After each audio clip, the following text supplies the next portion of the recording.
Assalamualaikum warahmatullahi wabarakatuh. Kami dari kelompok 1 akan mempresentasikan hasil kerja kami mengenai serikat pekerja dan hubungan industrial. Berikut anggota kelompok dari kelompok 1 dan langsung saja ke materi yang pertama. Penelitian serikat buruh terdapat pada Undang-Undang Republik Indonesia Nomor 21 Tahun 2000 tentang serikat pekerja atau serikat buruh.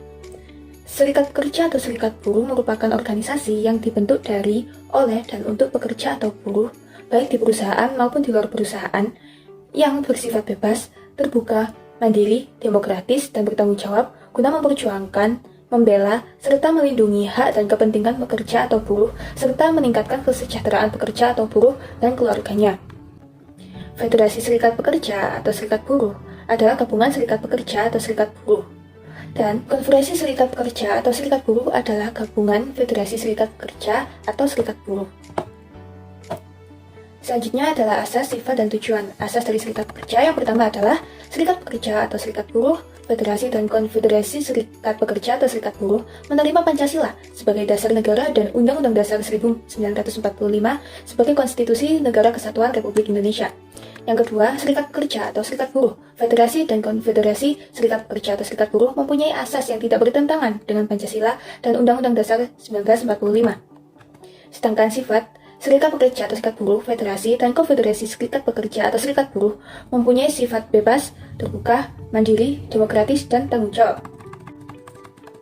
Selanjutnya, tujuan dari serikat pekerja atau serikat buruh, federasi dan konfederasi serikat pekerja atau serikat buruh bertujuan untuk memberi perlindungan, pembelaan hak dan kepentingan, serta meningkatkan kesejahteraan yang layak bagi pekerja atau serikat dan keluarganya. Untuk mencapai tujuan serikat pekerja atau serikat buruh, federasi dan konfederasi serikat pekerja atau serikat buruh mempunyai fungsi sebagai pihak dalam pembuatan perjanjian kerja bersama dan penyelesaian perselisihan industrial, sebagai wakil pekerja atau buruh dalam lembaga kerjasama di bidang ketenagakerjaan sesuai dengan tingkatannya, sebagai sarana menciptakan hubungan industrial yang harmonis, dinamis, dan berkeadilan sesuai dengan peraturan perundang-undangan yang berlaku, sebagai sarana penyalur aspirasi dalam memperjuangkan hak dan kepentingan anggotanya, sebagai perencana, pelaksana, dan penanggung jawab permohonan pekerja atau buruh sesuai dengan peraturan undang-undang yang berlaku. Dan yang terakhir adalah sebagai wakil pekerja atau buruh dalam memperjuangkan kepemilikan saham di perusahaan. Selanjutnya ada hak dan kewajiban. Yang pertama, hak serikat pekerja atau serikat buruh, federasi dan konfederasi serikat pekerja atau serikat buruh yang telah mempunyai nomor bukti pencatatan berhak. Yang pertama, membuat perjanjian kerjasama dengan pengusaha, mewakili pekerja atau buruh dalam menyelesaikan perselisihan industrial, mewakili pekerja atau buruh dalam lembaga ketenagakerjaan, membentuk lembaga atau melakukan kegiatan yang berkaitan dengan usaha peningkatan kesejahteraan buruh atau pekerja, melakukan kegiatan lainnya di bidang ketenagakerjaan yang tidak bertentangan dengan perundang-undangan yang berlaku, dan dapat berafiliasi dan atau bekerja sama dengan serikat pekerja atau serikat buruh internasional dan atau organisasi internasional lainnya dengan ketentuan tidak bertentangan dengan peraturan perundang-undangan yang berlaku. Lalu, kewajiban dari serikat pekerja atau serikat buruh, federasi dan konfederasi serikat pekerja atau serikat buruh yang telah mempunyai nomor bukti pencatatan berkewajiban melindungi dan membela anggota dari pelanggaran hak-hak dan memperjuangkan kepentingannya, memperjuangkan peningkatan kesejahteraan anggota dan keluarganya, mempertanggungjawabkan kegiatan organisasi kepada anggotanya sesuai dengan anggaran dasar dan anggaran rumah tangga, pelaksanaan hak-hak dilakukan sesuai dengan peraturan perundang-undangan yang berlaku. Ketentuan-ketentuan lain seperti pembentukan, keanggotaan, hingga pembubaran diatur dalam Undang-Undang Nomor 21 Tahun 2000 sebagai berikut. Berikutnya yaitu hubungan industrial.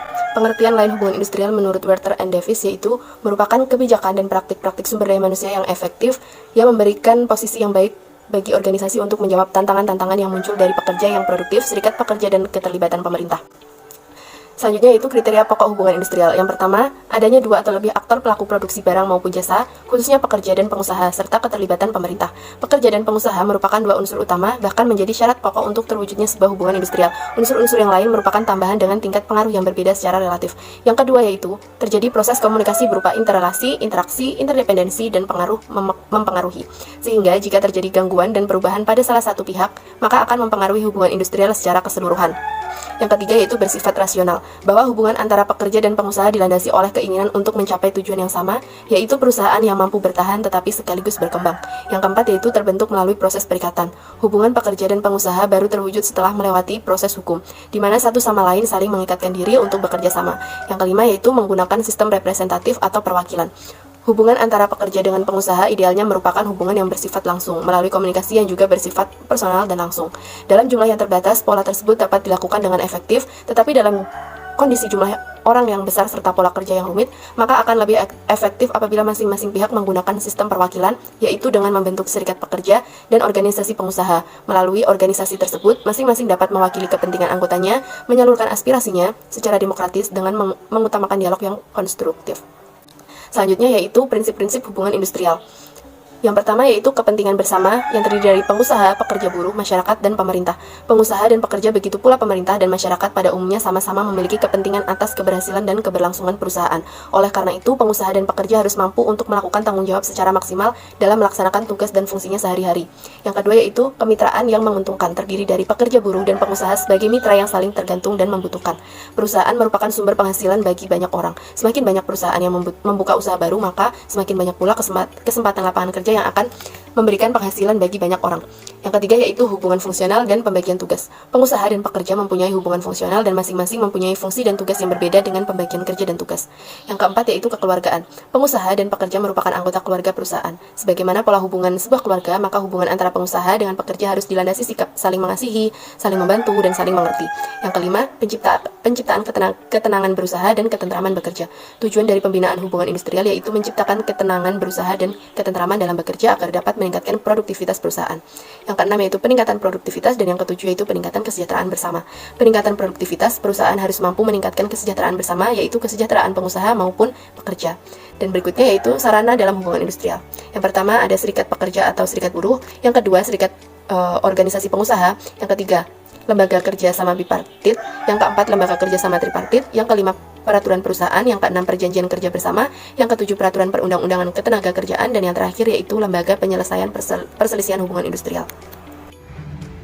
Landasan pokok hubungan industrial. Yang pertama, landasan ideal. Berdasarkan kesepakatan nasional dari para pendiri negara atau founding fathers sejak kemerdekaan negara Republik Indonesia dan tetap disepakati hingga saat ini, telah menjadi kesepakatan nasional bahwa landasan ideal negara dan bangsa Indonesia adalah Pancasila. Bukan hanya itu, Pancasila bahkan menjadi jiwa pedoman dan sikap pandang negara dan seluruh komponen bangsa Indonesia dalam menjalani dan melaksanakan berbagai aspek kehidupan, termasuk pada sektor ketenagakerjaan dan hubungan industrial. Yang kedua, landasan strategi. Landasan strategi bangsa Indonesia telah ditetapkan sebagai tujuan nasional yang merupakan kerangka pilihan yang dinilai paling tepat oleh para pendiri bangsa. Pada saat kemerdekaan Indonesia, secara eksplisit dicantumkan di alinea keempat pembukaan Undang-Undang Dasar bahwa setiap tatanan kehidupan di Indonesia harus senantiasa diarahkan pada pencapaian tujuan nasional dimaksud.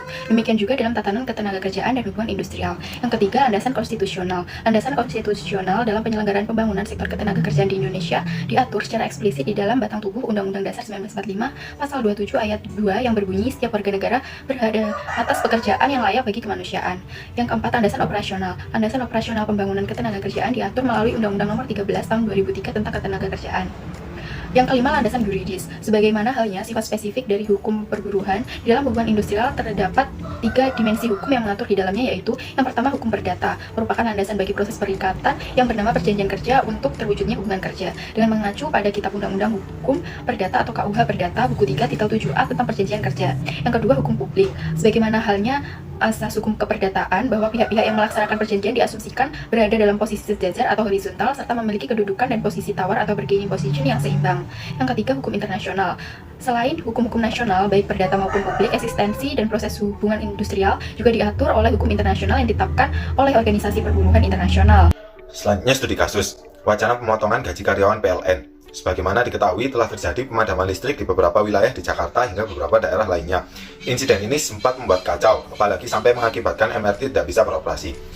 2. Selanjutnya muncul wacana rencana manajemen PT PLN yang hendak memangkas gaji karyawan demi membayar ganti rugi kepada masyarakat akibat blackout yang terjadi. Wacana pemotongan gaji disampaikan Direktur Pengadaan Strategis 2 PLN, Joko Raharjo Abumanan di Gedung DPR Jakarta pada Selasa 6 Agustus 2019. Dia menjelaskan, terdapat beberapa jenis penghasilan pegawai dalam PLN. Salah satunya ialah penghasilan berdasarkan prestasi. Penghasilan ini yang bakal dikurangi.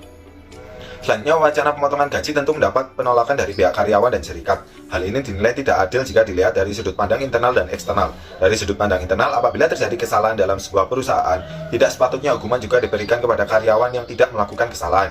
Dari sudut pandang eksternal, pemotongan gaji karyawan tentu sudah ditetapkan dalam undang-undang. Pemotongan gaji karyawan tidak bisa dilakukan semena-mena. Wacana pemotongan gaji kasus di atas yang terkesan subjektif dan semena-mena tentu berpotensi melanggar Undang-Undang Nomor 13 Tahun 2003 tentang Ketenagakerjaan dan Peraturan Pemerintah Nomor 78 Tahun 2015 tentang Pengupahan. Selanjutnya, dalam waktu yang tidak lama, ketua serikat dan serikatnya akan beraudiensi dengan pimpinan PLN dan berharap dalam forum itu kedua belah pihak akan menemukan jalan keluar tanpa merugikan karyawan.